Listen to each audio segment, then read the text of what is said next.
coming out. My role will be very small, quite honestly. It's to welcome you. It's to thank you. This project was a major fundraising, giving campaign for 2018. And our supporters, our members responded very, very well, and we generated more than sufficient funds to do the renovation that you're able to see and look at today. So we want to thank you all for that. And I want to now turn the mic and the program over to Derek Moore, our curator, who's going to explain kind of what's going on, what went on, and what's behind us. Derek?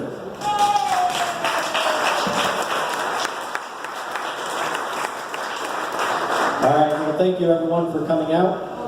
First thing I want to do is thank a lot of people here on staff at the museum. This was really a team effort to pull this together. We had people from our marketing department working on this with graphics.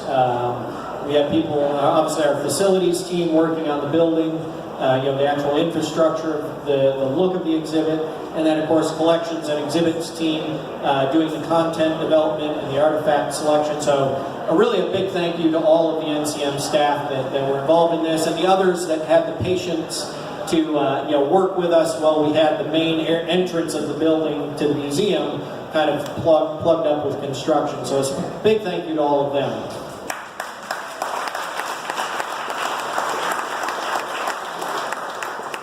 So the exhibit itself, what we wanted to do, being that this is the main entrance, the beginning, the gateway to Corvette history, was tell the very beginning stories of Corvette.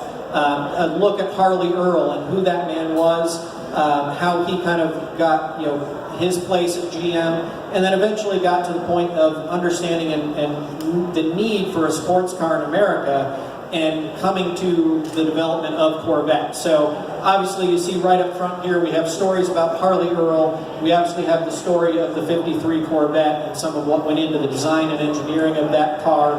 And behind that we have the backstory of Corvette.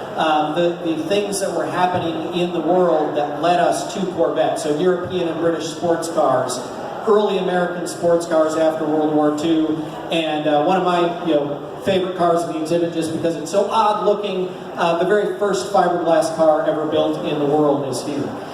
So really some great cars, some great stories that we brought together to make this exhibit happen. And hopefully you've all had a chance to read some of the text panels and exhibit labels on these artifacts and the stories to really understand what we're trying to do here and the story we're leading you into the rest of the museum. So hopefully everyone's enjoying it. And so that's a little bit about the exhibit, but we do have one major announcement that we want to make here today, aside from the announcement of this exhibit being open. And that is, unfortunately, the folks could not be here today due to some health issues. But you all have probably noticed that serial number 3 chassis 1953 Corvette is here. Many people in the Corvette world know that this car belonged to Ed and Teresa Foss. Of course, Kevin McKay did the cutaway work on it. This is the oldest surviving Corvette chassis in the world right now. And Ed and Teresa have been kind enough to donate the car to the National Corvette Museum, and it is now actually a permanent fixture within the collection. So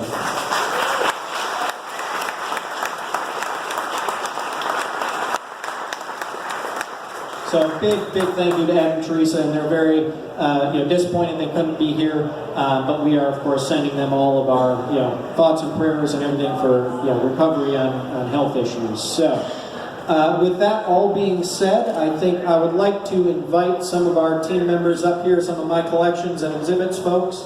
If you guys would like to come up, Wayne, Betty, anybody else that's here from the team, I don't know who else is out here. And then facilities, do we have some of our facilities guys here? Bob Hellman and the facilities team. I'd like to get you guys up here. And then some of our board members, if any of you guys would like to join us up here in holding the ribbon, we'd like you guys to come up and join us in the ribbon coming.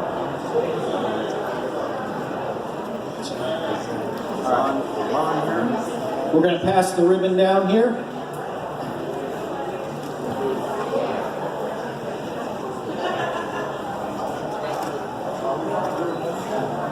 All right. Well, I'm sure we can get everybody in here. Larry, come on up here.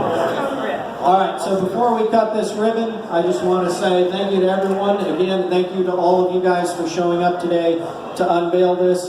And thanks for all the hard work from the team that's standing up in front of you. And I'll now produce the world's probably smallest pair of ribbon cutting scissors. We didn't have any ceremonial ones laying around, but I guess here, Wendell, do you want to try to join in on this cutting, or are these too small? Yep. All right, here we go.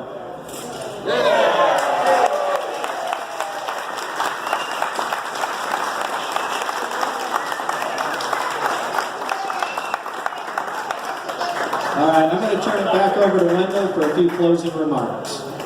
All right, again, we want to thank you and thank all of this crew as well, and our donors. Again, this wouldn't have been possible without your generous donations to the museum. Thank you so much.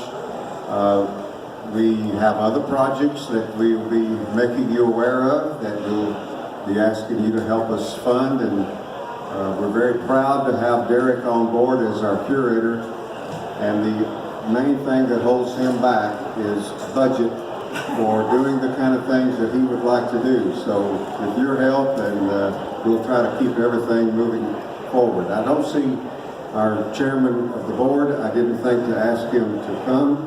Oh, he's right here. No wonder I didn't see him. He was too close to me. Don, if you would make us some closing comments, and thank everyone as well. Thank you. No, thank you all for being here. I think, as you can see, this new exhibit it's exciting, it's opening, it's welcoming, and this edition here, for us to be able to say that we have the oldest Corvette chassis in existence is a pretty big statement. Derek, you've done a fabulous job. Thank you so much. Thank all of you, and we appreciate your, as Wendell said, your continued support. Thanks very much.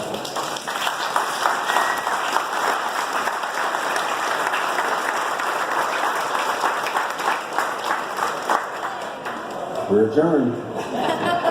And go this way, or that way, or to the store. All right, so as you can see, the entry into the museum has changed dramatically into the museum portion of the facility. And so it's very open as you come in, and it's a very welcoming view of the gateway into the museum. So let's take a look as we walk through. Like I said, some early Harley Earl work here, Firebird model of Harley Earls. Of course, now we've got the 1953 chassis number 003 on display, the cutaway chassis, and then the world's first fiberglass car, right here, 1946 Stout Y46 concept car, very unusual. And then, of course, some other things, Americans racing, and some information and story about America's sports cars, the Steel story. And then as you go into what was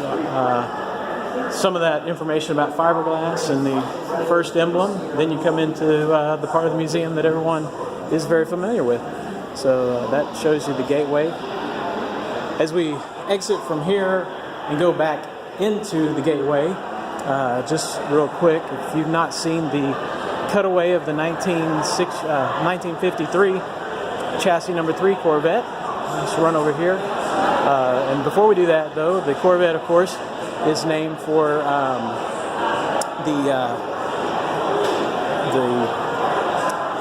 this was the HMCS Snowberry K-166, and that's what a typical Corvette class warship was like in the World War II era, and that's what Corvette took its name from.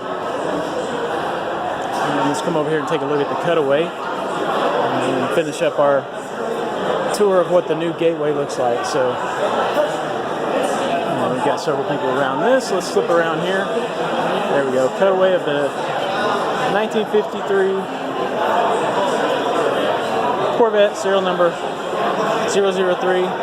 and the new gateway. And there's the curator, Derek Moore. This fantastic presentation today. Thanks for all your work here and for making the museum just a fabulous place for everybody to visit. All right. Great work. Thank you. All right, so we'll head on out, and hope you enjoyed this presentation from the National Corvette Museum, the ribbon cutting of the new gateway into the museum.